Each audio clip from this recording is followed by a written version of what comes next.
꼭 부동산으로 돈을 번 사람이 아닐 수는 있어요. 그런데 부동산에 돈을 저장해 놓지 않은 사람은 단 한 명도 없습니다. 살면서 가장 큰 태풍은 바로 부동산입니다. 그런데 왜 그 태풍을 피할 방법을 알려주지 않는 거죠? 부동산은 초등학생 때부터 배워야 합니다. 이 시간을 통해서 부동산에 대한 모든 것을 알아가시기 바랍니다. 부동산으로 부자 되는 게 그나마 가장 쉽기 때문입니다.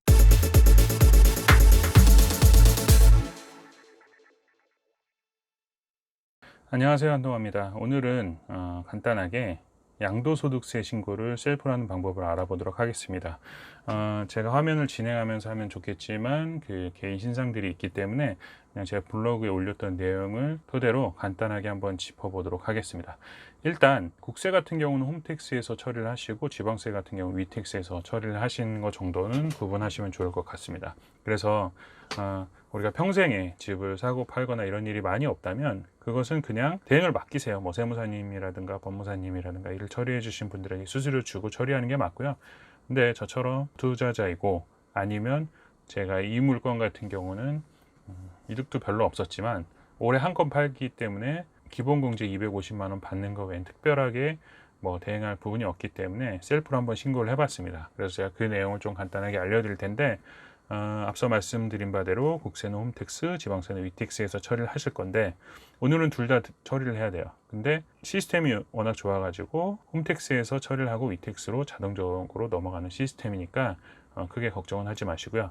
일단 양도소득세 같은 경우는 국세예요. 나라에 내는 거기 때문에 홈택스로 들어가시면 됩니다. 홈택스 들어가시면 이렇게 신고납부 누르시고 양도소득세 누르시면 됩니다. 그러면 이런 페이지가 나옵니다. 이런 페이지에서 간편 신고 중에 예정 신고 작성을 그냥 하시면 됩니다. 그래서 뭐 내가 기한을 늦춰서 까먹고 있다가 기한 후 신고를 한다던가 이런 경우가 아닌다면은 일반적으로 한 개의 부동산을 뭐 실질 거래 가액으로 신고를 하실 거기 때문에 예정 신고 작성을 누르시면 되고요. 그러면 기본 정보 작성하는 란이 나옵니다. 그러면 여기는 내가 뭐 양도했던 연월일, 개인 신고 사항. 근데 여기서 실수를 하시는 게 여기서 기본 주소를 제가 살고 있는 곳을 하시면 됩니다. 대상 물건을 입력하는 것은 뒤에 있고요. 여기는 내 개인에 대한 개인 정보를 넣는 거기 때문에 저 주소지로, 그래서 관할 지역이나 이런 부분들 정확하게 따져야 되니까 내가 살고 있는 걸 적으시면 되고요. 여기서 보시면 신고 대상 부동산 확인하기 눌러서 그 신고 대상 리스트가 뜰 수도 있습니다. 그럼 그거 체크하시면 되게 간단한데 저 같은 경우는 뜨지 않아 가지고 제가 직접 입력을 했습니다. 그래서 그 부분도 뒤에서 설명을 드릴 거고요. 그리고 이 다음 페이지로 가면 매수자의 신상을 넣는 게 있어요. 그러면 매수자 신고는 당연히 계약서상에 제가 매도를 할 때 계약서상에 나와 있겠죠.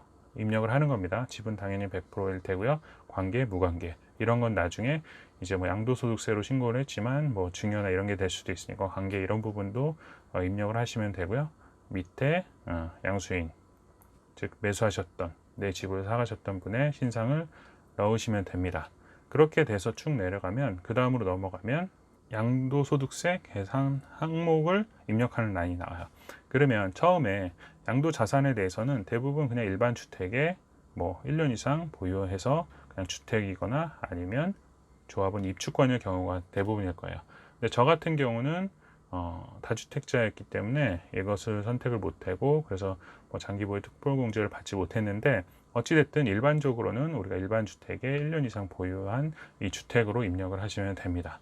그래서 그 밑으로 뭐 이제 여기에 자산 소재지, 그래서 그 자산을 넣으시면 됩니다.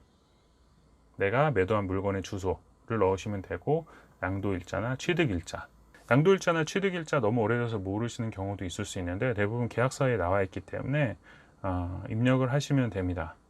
계약서 보고 입력을 하시면 되고요. 그리고 두 번째로 많이 좀 금액이 좌지우지 되는 게 경비인데 경비 처리할 수 있는 항목들이 여기 밑에 나와 있습니다. 물론 매입가에 취득록세 내시고요. 뭐 법무사 비용이라든가 뭐 중개 수수료 이런 것들이 입력하는 란이 있어요. 그러면 이걸 선택을 하시고 밑에 항목들을 내시면 되고 만약에 증빙서류나 이런 거 같은 경우는 여기서 뭐 이제 나중에 오프라인으로 내야 되는 경우도 있을 수 있습니다. 그래서 내면 되고 저 같은 경우는 앞서 말씀드렸다시피 이것은 사실상 뭐 거의 숫자적으로는 조금 이득을 받지만 사실상 경비 처리하고 기본공제 하면 남는 게 없었기 때문에 이것은 그냥 취득록세하고 법무사 비용도 막상 입력하려고 보니까 사업자 번호도 있어야 되고 하긴 해서 그냥 넣지는 않았는데 만약에 세금이 많이 나올 것 같다 그럼 이런 거 놓치지 마시고 다 하시고 이런 비용들에 대한 영수증 처리 반드시 해 놓으시길 바랍니다. 그래서 여기서 많이 실수하시는 게 뭐냐면 기본공제 250만 원을 입력을 안 하세요. 여기 양도 취득과 뭐 필요경비 이런 거 같은 경우는 앞서 말씀드린 대로 이렇게 입력하는 시트가 있어요. 그래서 입력을 하시면 되고, 양도소득 기본공제가 매년 250 여기 나와 있네요. 양도소득 기본공제의 연간 한도액은 250만 원입니다. 예를 들어서 내가 올해 뭐 집을 사고 판 게 아무것도 없다. 그럼 250만 원 기본적으로 공제를 받으시는 거예요. 이거를 반드시 입력을 해 주셔야 돼요. 이거를 그냥 놓치고 입력을 안 하시면 기본공제 받는 게 계산에 산입되지 않습니다. 그래서 이거 반드시 입력을 하시고요. 그러면 밑에 뭐 과세 표준이나 이런 것들은 쭉쭉쭉 자동적으로 계산이 나올 거고요. 특별하게 뭐 신경을 안 쓰셔도 될 것 같습니다. 그렇게 되면 끝입니다. 이런 식으로 신고서 접수증이 출력이 됩니다. 여기 지금 이 글 같은 경우는 다 안 읽어보셔도 돼요. 제가 블로그에 쓴 내용이라 크게 제가 말로 설명하는 내용에 다 대체가 될 것 같고요. 그러면 양도소득세 지방세 신고는 또 따로 해야 됩니다. 따로 해야 된다고 여기 경고문도 이렇게 나와요. 그런데 뭐 크게 어려울 건 없고요. 그냥 체크하시고 여기 스텝 2라는 신고 내역을 누르시면 쭉 넘어갑니다. 이런 화면이 나와요. 그러면 여기 빨간색의 신고 이동이라는 게 있죠. 신고 이동을 누르면 아마 계좌번호만 입력하면, 혹시나 환급이 있을까봐 입력을 하는 건데 뭐 양도소득세라는 것은 환급이 없겠죠. 환급이 있는 경우라면 뭐 예납했다가 예정신고했다가 나중에 확정신고했을 때 환급이 있을 수도 있겠지만, 환급 내용이 없다 하더라도 계좌번호 정도 입력을 하시면 지방세 신고도 끝이 납니다. 왜냐하면 위에 신고한 내용을 기반으로 해서 퍼센트 비율대로 지방세를 신고하는 거기 때문에 상당히 간단합니다. 너무 간단해서 제가 화면도 캡처를 안 해놓은 것 같습니다. 그 정도로 그냥 기본적인 내용만 쫙 나와 있고요. 그렇게 되면 뭐 양도소득분의 신고가 정상적으로 완료가 되었습니다 라고 나옵니다. 그러면 셀프 양도세 신고는 끝난 거고요. 만약에 뭐 다주택자라면 저처럼 장기보유 특별공제나 이런 것들은 전혀 혜택을 받으실 수 없을 겁니다. 그래서 앞서 말씀드렸지만 양도소득세가 그냥 뭐 몇 번 없는 내 생애 이벤트다.